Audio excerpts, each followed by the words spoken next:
Hello, my dear digital artists. Welcome to another exciting tutorial. Today, we're going to dive into the world of lens effects and color management techniques.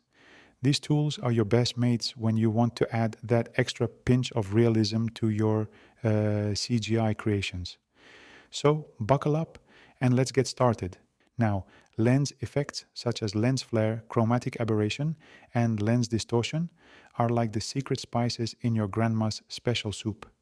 They add that extra layer of authenticity to your CGI footage by mimicking the imperfections of a real camera lens.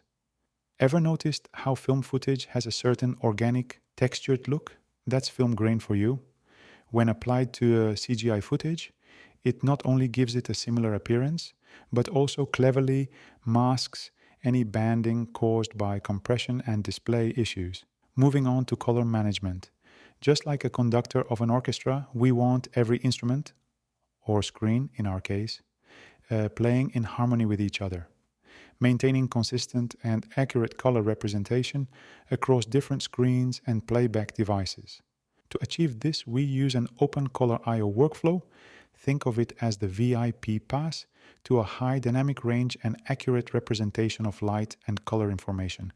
Specifically, we use Filmic or ACES. ACES, or the Academy Color Encoding System, is like your trusty translator.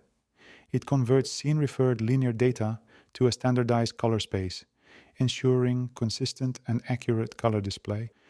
Output transforms in ACES convert the standardized color space back to your desired output format, such as sRGB or Rec 709.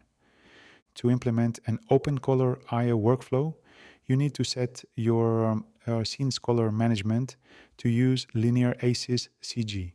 Always remember, the appearance of your enhancements may vary on different screens and devices.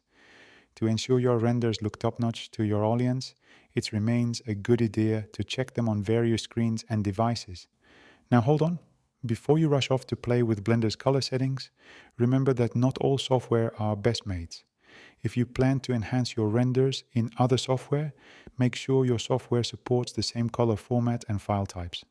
And there you have it, a crash course in lens effects and color management techniques. Remember, these tools can just add that extra pinch of realism. Next time, we'll be exploring the exciting world of changing texts of sizzle reels. Until then, keep creating and keep learning.